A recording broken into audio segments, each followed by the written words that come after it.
So இப்ப பழுத்துட்டு வருதுன்னு அர்த்தம் அப்பனா இல்லையா? அழுத்தம் பழுத்து கொண்டு வருகிறது. ஏமாற்றமாக இருக்காது அப்படின்னா யாருக்கு ஏமாற்றமாக இருக்காது, யாருக்கு ஏற்றமாக இருக்கும் அவ்வளவுதான். அண்ணன் துரைமுருகனுக்கு ஏமாற்றமாகவும் தம்பி உதயநிதிக்கு ஏற்றமாகவும் இருக்குமா, இல்லன்னா யாரெல்லாம் ஏமாற போறா, யாரெல்லாம் ஏற்றம் பெற போகிறார்கள் என்பதுதான். நிச்சயமாக எல்லோருக்கும் ஏற்றமாக இருக்க போறதில்ல, பல பேருக்கு ஏமாற்றத்தை தரப்போகிறது. அதனால இது முதலில் இருந்தே ஏற்கனவே ஒரு பறவை விட்டு ஒரு நல்ல நாள் பார்த்து தம்பி உதயநிதிக்கு முடிசூடுவதற்காகத்தான் இதெல்லாம் அடித்தளம் அமைத்துக் கொண்டிருக்கிறார்கள். எங்களை பொறுத்த மட்டில் வாரிசு அரசியல் என்பது பல முதியவர்கள் அனுபவசாலிகள் இருக்கும் பொழுது இவர்களை போன்றவர்கள் எல்லாம் வந்தா அது அரசாங்கத்திற்கும் நல்லது அல்ல, ஆட்சிக்கும் நல்லதல்ல, ஜனநாயகத்திற்கும் நல்லதல்ல என்பதை அழுத்தமாக நாங்கள் பதிவு செய்வோம். அது மட்டுமல்ல, திராவிட முன்னேற்ற கழக ஆட்சி இப்பொழுது சரியான பாதையில் போய்கொண்டிருக்கிறதா என்று இல்ல, கவுண்டர் பண்றாங்களா என்கவுண்டர் பண்றாங்களான்னு நமக்கு இப்ப சந்தேகமா இருக்கு.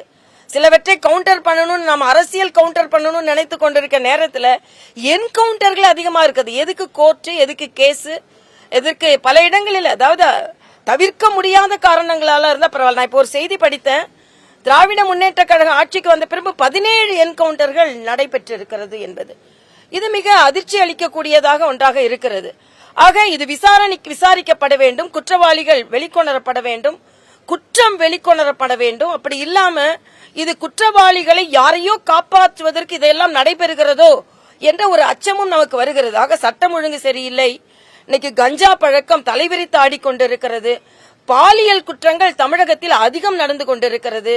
அவர்களின் கூட்டணி கட்சியே அவர்கள் மீது இப்பொழுது அதிருப்தியை தெரிவிக்க ஆரம்பித்து விட்டார்கள். அது காங்கிரஸா இருக்கட்டும், அது விடுதலை சிறுத்தைகளா இருக்கட்டும், கம்யூனிஸ்டுகள் இன்னைக்கு போராட்டங்களுக்கு, சாம்சங் போன்ற போராட்டங்களுக்கு துணை நிற்கிறார்கள். ஆக திராவிட முன்னேற்ற கழக கூட்டணி இப்பொழுது வெலவெலத்து போய் இருக்கிறது என்பதுதான் உண்மையானது. அதனால அவங்க ஆட்சியில சரியான கவனம் செலுத்தவில்லையோ என்ற எண்ணம் எனக்கு தோன்றுகிறது. இல்ல விரிசெல்லாம் எடுத்துக்கணும், ஏன் இப்ப ஆரோக்கியம் திடீர்னு எங்க வந்தது? 3 வருஷமா அப்பனா ஆரோக்கியமா இருந்து இப்ப ஆரோக்கியம் இல்லாம மாறிடுச்சு, அதான் நம்மளோட கேள்வி. ஆக உங்களுக்கு கருத்துக்கள் இருந்தது என்றால் ஏறக்குறைய 3.5 ஆண்டு காலமாக சும்மா இருந்துவிட்டு இப்பொழுது கருத்து சொல்வதிலும், இன்னைக்கு கருத்து சுதந்திரத்தை பற்றி பேசுவதிலும், இன்னைக்கு நாங்க இல்லைன்னா அவங்க ஆட்சிக்கு வர முடியாது என்று இப்பொழுது சொல்வதிலும் இது அப்பட்டமான ஒரு அரசியல் இருக்கிறது, அவ்வளவுதான். அதிகப்படியான இடங்களை பெறுவதற்காக இருக்கலாம்.